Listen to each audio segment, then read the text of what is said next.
there again, all my fast track superheroes. I hope everybody's staying well and staying safe again.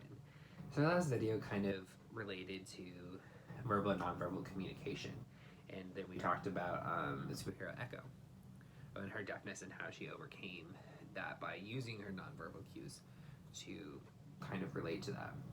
So today we're going to talk about kind of a different topic that I know all of you probably have experienced. If not, you should sometime soon. That's what's called an IEP. So really the question is, what is an IEP? Well, an IEP is an individualized education plan. And you're probably like, well, what is that? Well, it is a document that states, aids, and shows specific instruction, so how somebody should teach you, how somebody should work with you, and the supports and services you need to be successful in school. So like maybe you have assisted listening devices, maybe you have a device that helps you speak whenever you can't really do that. And things like that.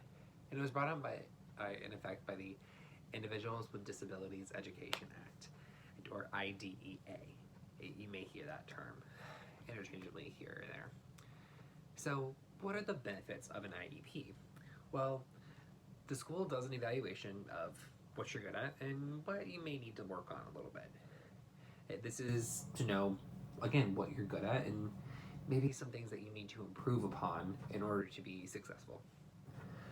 This allows your school to make a specific plan tailored specifically for you in your education and your way of life.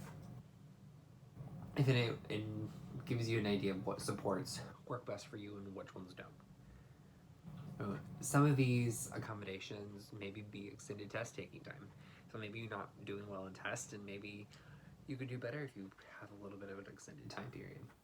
As well as maybe you don't read the best, so maybe having a teacher read it out loud to you helps you understand it better. So then the teacher can do that and you do decently on your test. As well as any other like assistive technologies or devices. Also, it outlines discipline measures. So say you get in trouble and it really shows what types of behavior or things that the teacher needs to look at, as well as how to work with you to manage those behaviors. With all these factors, it builds on your skills. So it teaches you the skills that you need to be successful in life and work in school. It improves your self-esteem. So essentially you're like feeling down and out about everything, and now with this IEP you're just like, oh wow, I'm actually doing well in school, I can actually do things and I'm really successful. Well, based on I just made a few little adjustments. And helps you succeed in school. That's really what an IEP is. It's there to help you in whatever way you need.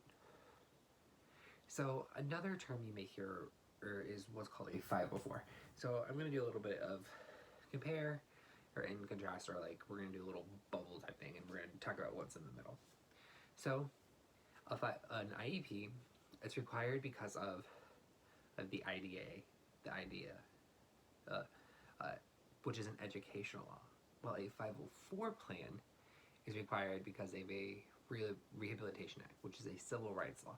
So it is your rights as a human being, not your education.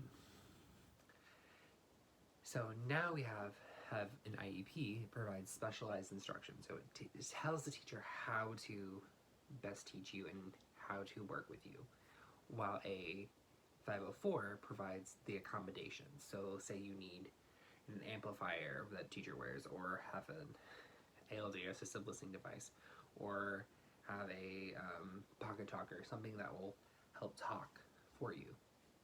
Those help you have those in the classroom. That's what a 504 is for. An IEP, on the other hand, focuses on what students are learning. So it's like focusing on the individual subjects that you're learning and how to best accommodate those specific subjects. While a 504 focuses on how the student is learning.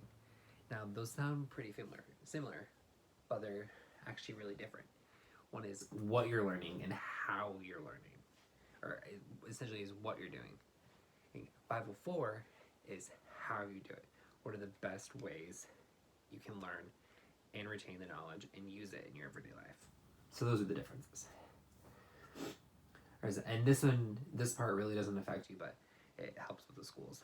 An IEP, students receive, or states, sorry, receive additional funding for eligible students, while 504 they don't receive additional funding. So one the school gets paid for and one that doesn't.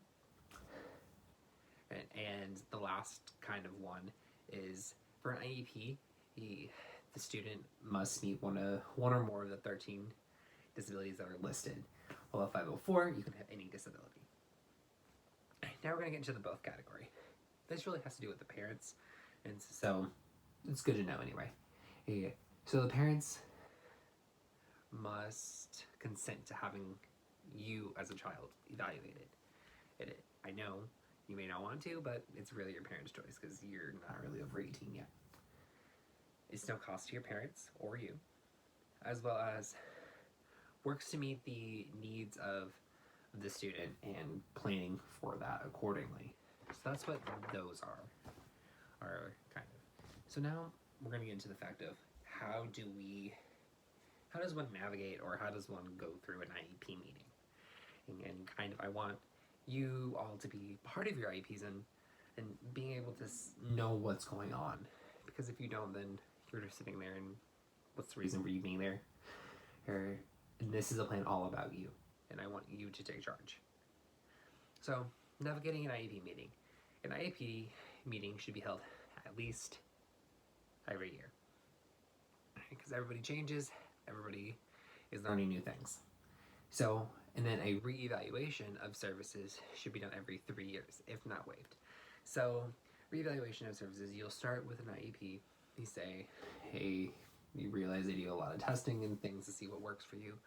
And then they'll do that again every 3 years. If there's not any changes, you can waive it. So you'd be like, nah, I don't need that anymore.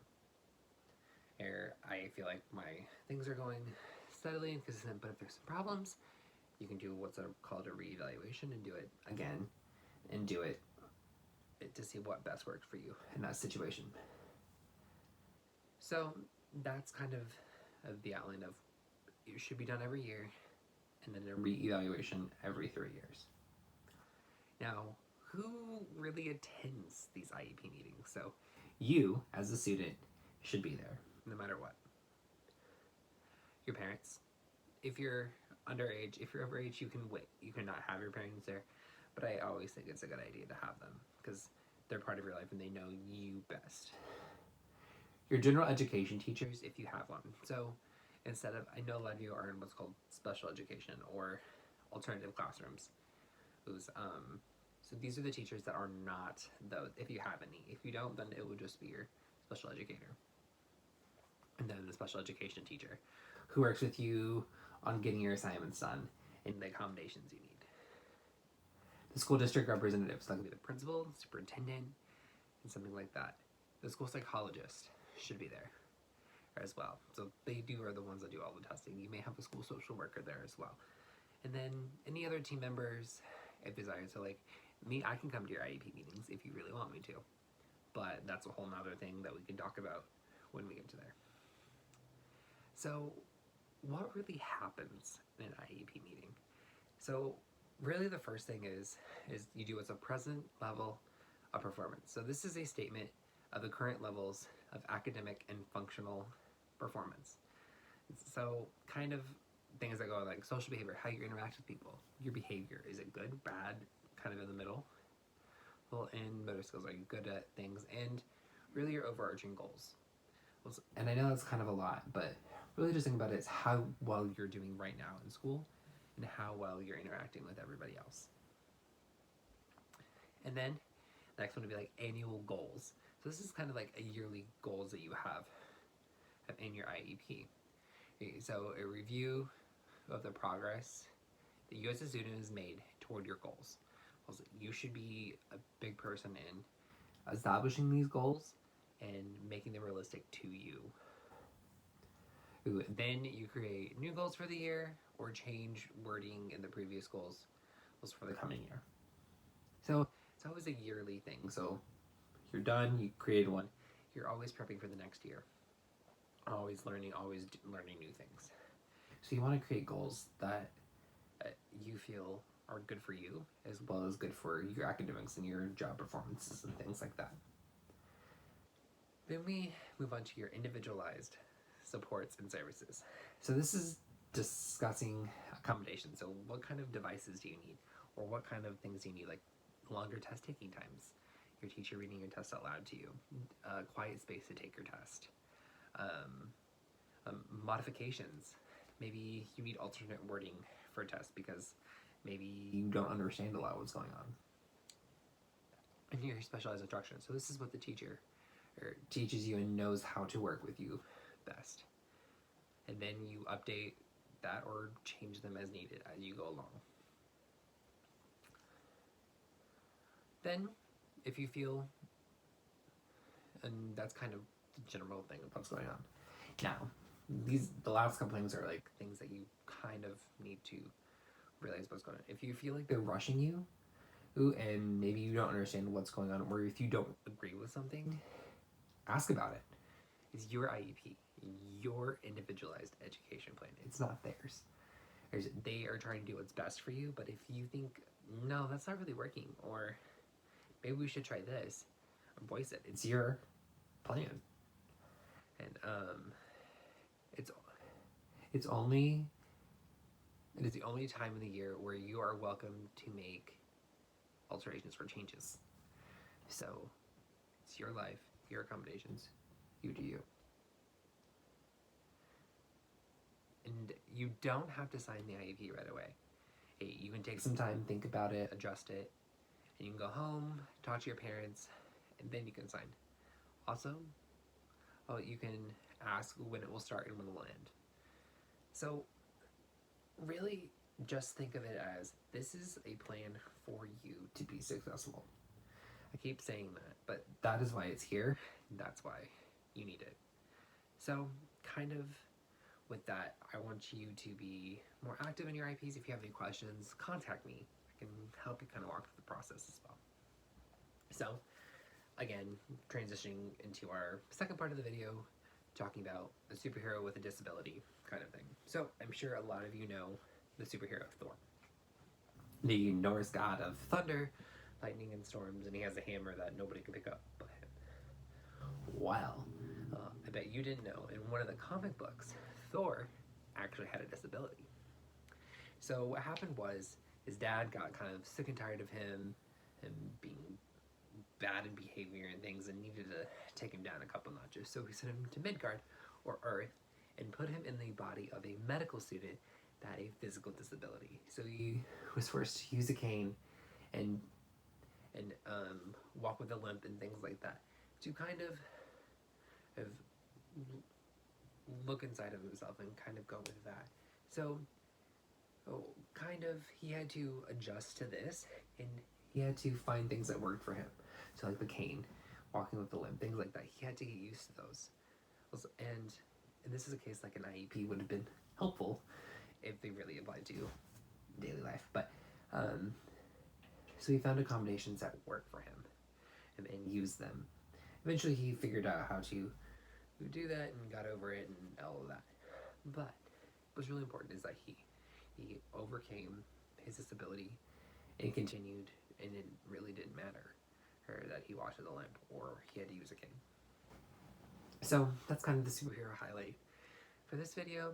I hope everybody's staying safe and well, and hope everybody's doing their homework as well.